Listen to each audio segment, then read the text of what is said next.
ஞானானந்தமயம் தெய்வம் நிர்மலஸ்படிகாகிருதிம் ஆதாரம் சர்வ வித்யாநாம ஹயக்ரீவம் உபாஸ்மகே. நேயர்கள் அனைவருக்கும் அஸ்ட்ரோ கேஎஸ் ஐயங்காரின் பணிவான நமஸ்காரங்கள்.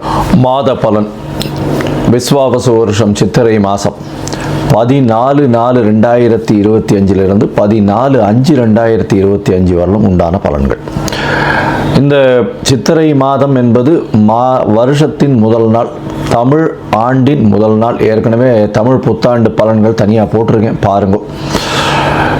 இப்போ இந்த புது மாதத்தின், அதாவது சித்திரை மாதத்தின் பலனில் முதல்ல இந்த மாதத்தினுடைய கிரகச்சாரங்கள் என்னென்ன மாற்றங்கள் வருது, அது தவிர இந்த மாதத்தில் வரக்கூடிய, அதாவது கிரகங்களுடைய மாற்றங்கள் என்னென்ன இருக்குது அப்படின்றத பார்ப்போம். அதுக்கப்புறம் இந்த மாதத்தினுடைய பலன்கள் என்னென்னன்றதை பார்ப்போம், ஒரு ராசியாக. அதற்கு பிறகு இந்த மாதத்தில் எந்தெந்த ராசிக்காரர்களுக்கு சந்திராஷ்டமம் வருது, என்னென்ன நாட்கள் அப்படின்றதையும் பார்க்கலாம். முதல்ல இந்த மாதத்தினுடைய கிரகச்சாரங்கள், அதாவது கோள்களின் மாற்றங்கள் என்னென்ன அப்படின்னு பார்ப்போம். சித்திரை மாதம்னு சொன்னோம் என்னன்னா, மேஷத்தில் சூரியன் உச்சம் பெற்று போயிருக்கக்கூடிய காலகட்டம். மேஷத்தில் சூரியன் இருக்கக்கூடிய காலகட்டத்தை சித்திரை மாதம்னு சொல்கிறோம். புது வருஷமும் பிறகுறது. 2ஆம் இடம்னு சொல்லக்கூடிய ரிஷபத்தில் குரு, கடகத்தில் செவ்வாய் நீச்சப்பட்டு போகிறார். அது தவிர கன்னியில் கேது.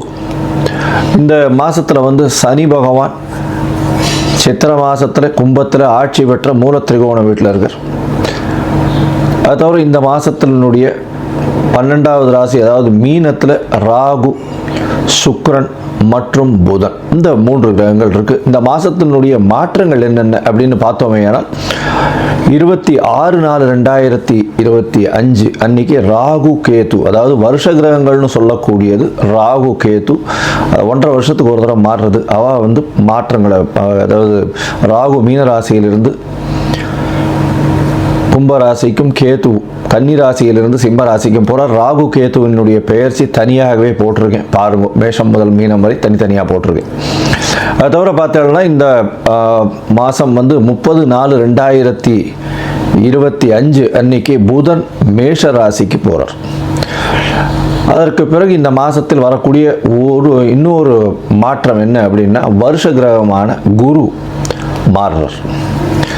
எப்போ அப்படின்னா 11/5/2025 அன்னைக்கு மாறுறார். இது இந்த மாதத்தினுடைய கிரகச்சாரம். இந்த மாதத்தில் வரக்கூடிய விசேஷ நாட்கள் அப்படின்னு பார்த்தாலேயானால் 23/4/2025 அன்னைக்கு வாஸ்துன்னு சொல்லும்பொழுது வாஸ்து புருஷன் கண் விழிக்கும் நேரம் 8:04 9:34 வரலும் 1.5 மணி நேரம் கண்ணு முழுகிறார். அதாவது 90 நிமிஷங்கள் சூரிய உதயத்திலிருந்து இதை கணக்கு பண்ணிக்கணும்.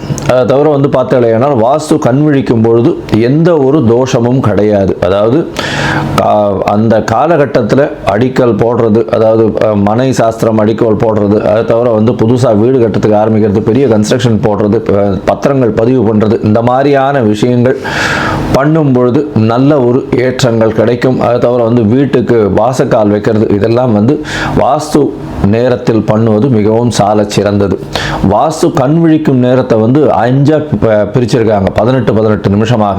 5-18 நிமிஷம். முதலில் வாஸ்து கண் விழித்து காலை கடனை முடிக்கிறார். அதற்கு பிறகு ஸ்நானம் செய்கிறார். அதற்கு பிறகு பூஜை செய்கிறார். அதற்கு பிறகு அதாவது சாப்பாடு, அதாவது அவர் உண்ணக்கூடிய நேரம் 18 நிமிஷம்.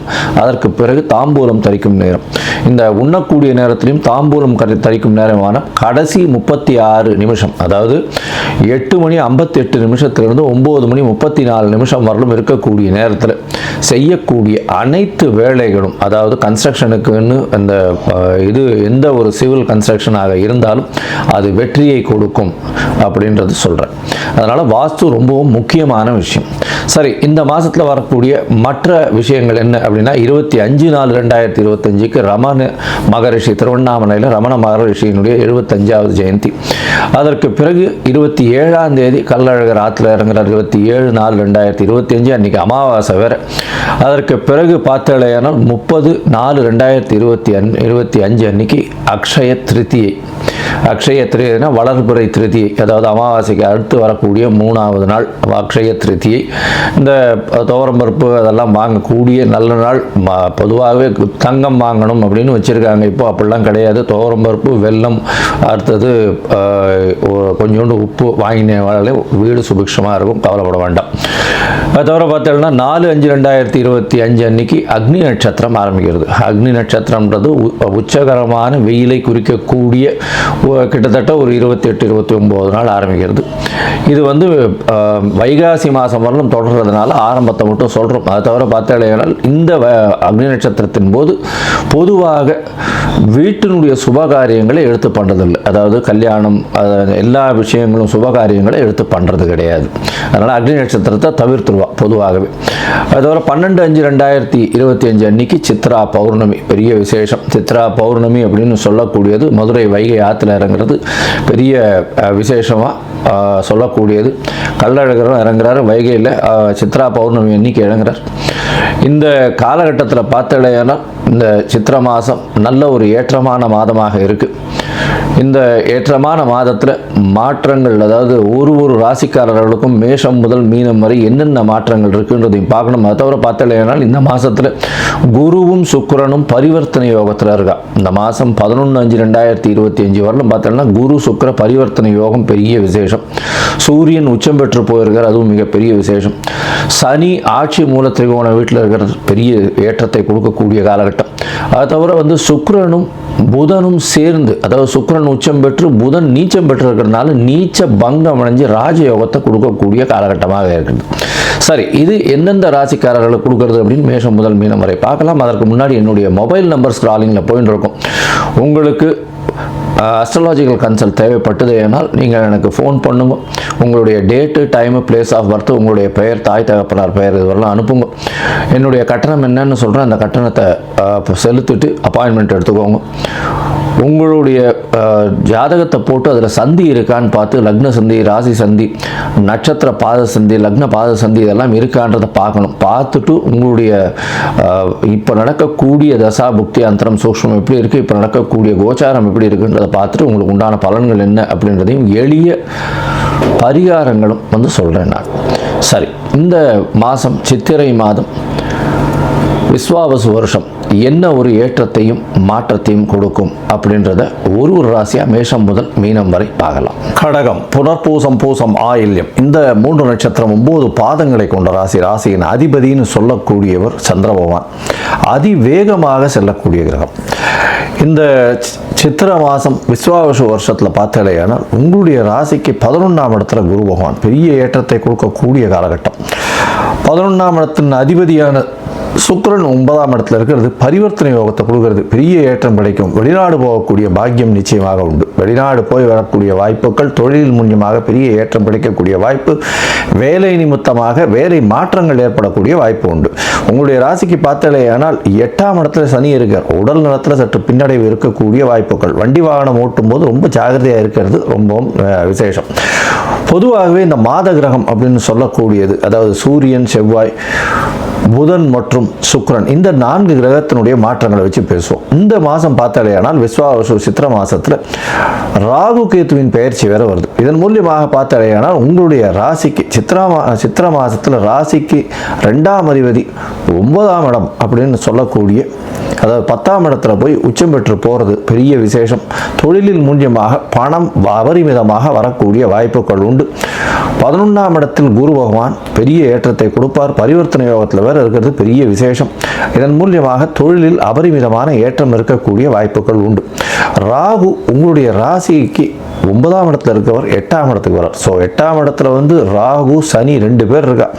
இதை தவிர பார்த்தேனால் இது 2ஆம் இடத்துல கேத்து போவான். அதனால் பேச்சில் ரொம்ப ஜாகிரதையாக இருக்கிறது ரொம்ப நல்லது.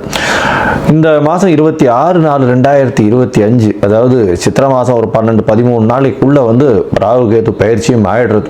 இதன் மூலியமாக பார்த்தேனால் 8ஆம் இடத்துல ராகு இருக்கு, 12ஆம் அதாவது 2ஆம் இடத்துல கேத்து இருக்கு. பேச்சில் ரொம்ப ஜாகிரதையாக இருக்கிறது இந்த கடகராசிக்காரர்களுக்கு ரொம்ப நல்லது.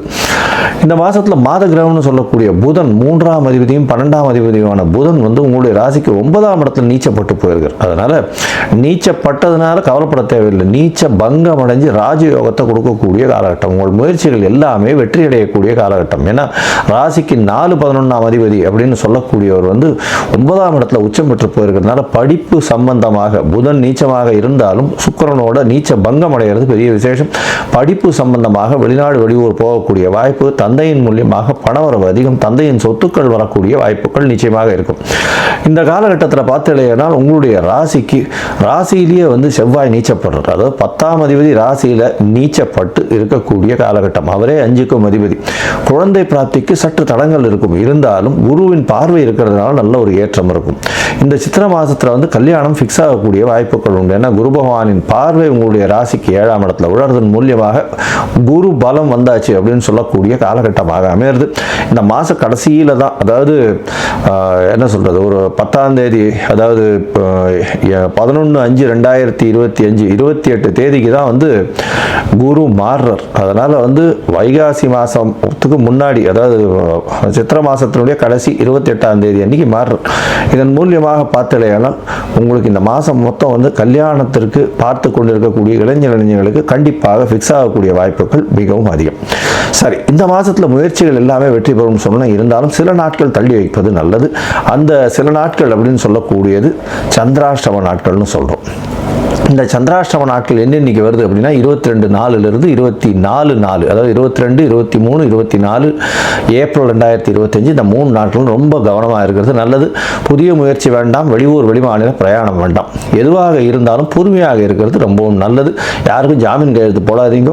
வண்டி வாகனங்களில் ரொம்ப ஜாகிரதையாக ஓட்டுறது ரொம்பவும் நல்லது. ஏன்னா 8ஆம் இடத்துல ஆட்சி பெற்ற சனி இருக்கிறது, அந்த அளவு விசேஷம் இல்லை. உடல்நிலையில் சற்று பின்னடைவை கொடுப்பார். அதை தவிர பார்த்தேனால் இந்த ஹாஸ்பிட்டல் அந்த மாதிரியான விஷயங்கள் கொஞ்சம் பிரச்சனைகளில் கொண்டு போய் விடக்கூடிய வாய்ப்புகள் உண்டு. தேவையற்ற சாவகாசம் தேவையில்லை. ஏன்னா சப்தமாதிபதியே 8ஆம் இடத்துல போய் உட்கார்ந்துருக்கிறதுனால எதிர்பாலினத்தவர் மூலியமாக பிரச்சனை, நண்பர்கள் மூலியமாக பிரச்சனை, பார்ட்னர்ஷிப் மூலியமாக பிரச்சனை வரக்கூடிய வாய்ப்புகள் மிகவும் அதிகமாக இருக்கும். பொறுமையாக நடக்கிறது ரொம்பவும் நல்லது.